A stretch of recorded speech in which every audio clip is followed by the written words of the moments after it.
The complete desert. Our plan is to make it to Sweden, and it's getting harder and harder to make it.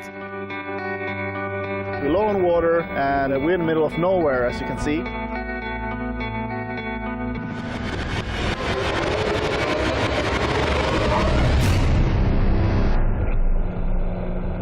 Christian's ATV just refuses to start, and we check it through and come to the conclusion it's completely drained of fuel.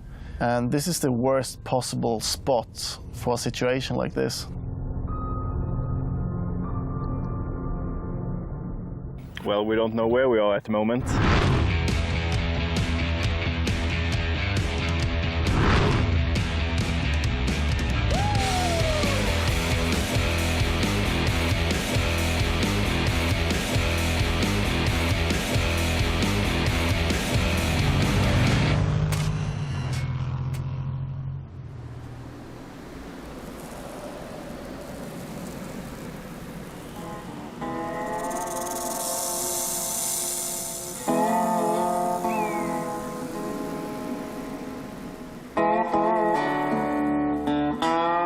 We can't find any trucks or anything to give us a ride or a tow, because we would prefer to put it on a truck and have it shipped to the next big city, and it's about 300 kilometers from here. Christian's ATV just won't start. We check everything and come to the conclusion it's completely out of fuel.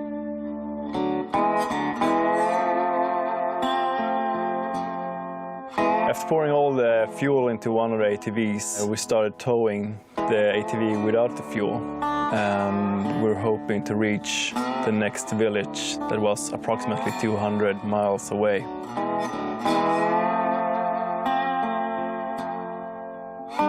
It was getting darker and darker, so we decided to set up camp because it's really dangerous driving during nighttime. The next day, we were delightful to find our old Russian Aral bus that drove past, and they stopped and asked if we needed some help. And there was a tiny little van full of people, and they offered to actually make some room and squeeze the ATV in the back.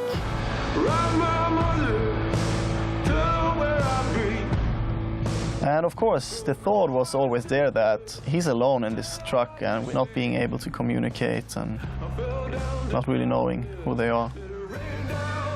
It was a weird situation, sitting there in a crowded van, and a bit concerned if they really got the message that we want to go to a village with a lot of fuel.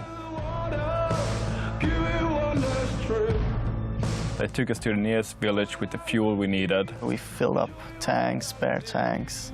We even considered filling up our drinking bottles with spare fuel so that this wouldn't happen again. Going to the shower and sauna place.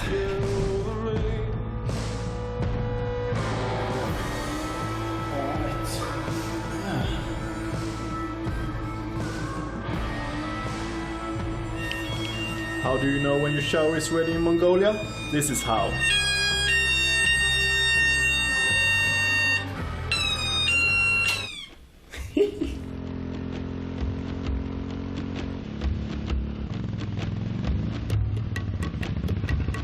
The temples of Kakarin were really beautiful. They're also the oldest temples in Mongolia. I decided to go into the temple and locate the monk because we wanted a blessing for the journey. We wanted him to bless the ATVs so that we could continue all the way to Sweden. So we're going with motorbike from Mongolia to Sweden, and we would like to have one of these scarves on our bike and a blessing for good journey.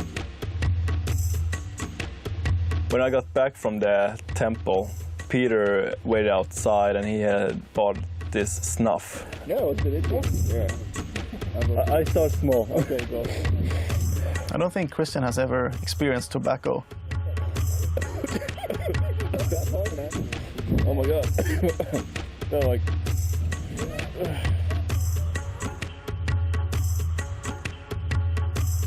We're having a little issue with the oil.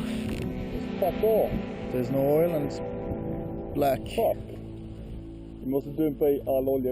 When Christian checked the dipstick and realized that he had lost some oil and the quality was really bad. He got a bit anxious. It's not a good thing for the oil to be that dark because it's really bad for the engine. So I went under and started screwing it off. I just want to empty it for maybe 2 or 3 deciliters. But then it just got all out of hand. And it was really warm because we were driving just half an hour ago with it. We handled the burn in a very basic way. We put some aloe vera and a lot of water on it. A lot of things could have got a lot worse. He could have got a bad burn, later on infections, and we were very far away from any hospitals and medical treatments. Because we didn't check the oil every day, we found ourselves in this situation. We made a little stop to check the map, and suddenly this Mongolian guy shows up on his motorcycle. And he wanted to try our ATVs. He gets a bit annoying after a while, and he's just insisting he wants to try it. So we say, like, what the heck, let him have a little spin.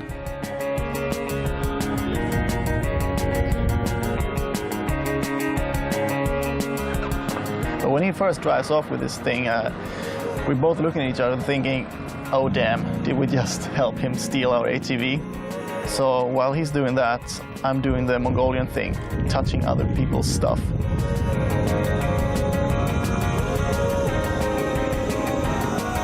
At one point, I almost hit Christian with a bike. Then I decided to brake, but nothing happens because this guy was riding without brakes. In one village, they rolled in, really starving, and were looking for food. But this Mongolian took us back to his little tent, where his wife started cooking some dinner. And in the tent there was 2 kids and a few kittens. And these kids noticed that they got our attention. Throwing the cat. Oi! They started to play with the kittens. And the way they did it, it was in this most awful way. No.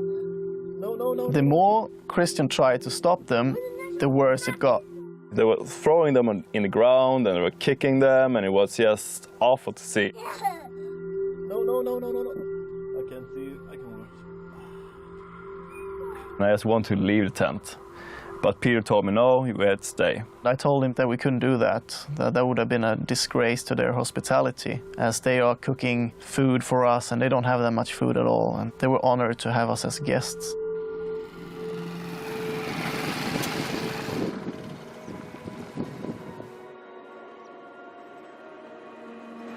After many, many days, we met these 2 Estonians in a remote village, and they were on their way to drive 1 loop around the world on their motorcycles and doing some UNESCO charity along the way. From Estonia, then we did a round trip Black Sea. They were really friendly and very refreshing to meet some people that you can actually speak English with.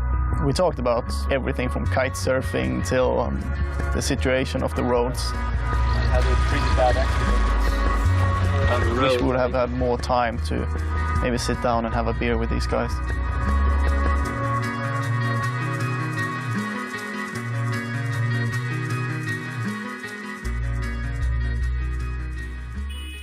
We're about 50 miles from the nearest town, and Peter spots this lake. And we see that it's a very dried up lake. So I stop just before the mud and tell Peter this is probably going to end bad if we decide to go through it. He won't listen, and he goes about 20 meters ahead of me, and then he gets really stuck. So then all of a sudden I take a look at my own ATV, and I can see that it's stuck as well. When I found myself completely stuck, I put in the reverse and switched to 4-wheel drive and tried to reverse out of it. But it immediately just made everything worse as I sank even more. As Christian's ATV wasn't as badly stuck as mine, we both managed to push it onto dry land. The cable wires on the ATVs, they are about 15 meters long, so we had to meet in the middle, more or less. And we just about made it with a few centimeters to go. When we got the ATV out of the mud, I felt really relieved. It was one of the best feelings on the trip, actually.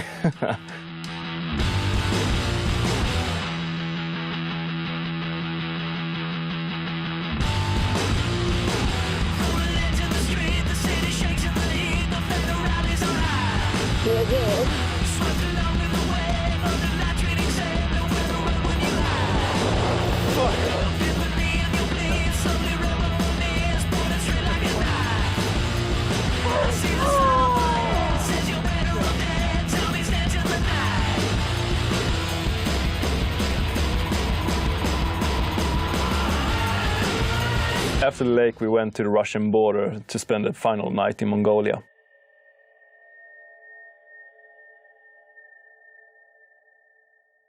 Breakfast in Mongolia. Might be the last one, because we're going to Russia. When we were about to cross the border into Russia, we noticed that we didn't have the right import documents to Christian's ATV. There were a lot of Russian trucks waiting to cross the border. So I walked up to one of them and did a little lie about that one of our ATVs was a bit broken down, and one guy decided to help us out. He opened up the back of his truck and we loaded it.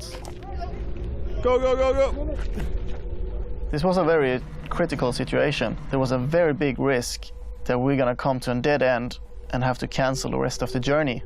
We decided to do something illegal and try and smuggle one of these ATVs out of the country. And that's in a country where they are pretty strict about laws. And there's no chance in the world that they're gonna let us out of Mongolia without any proof that we imported this machine.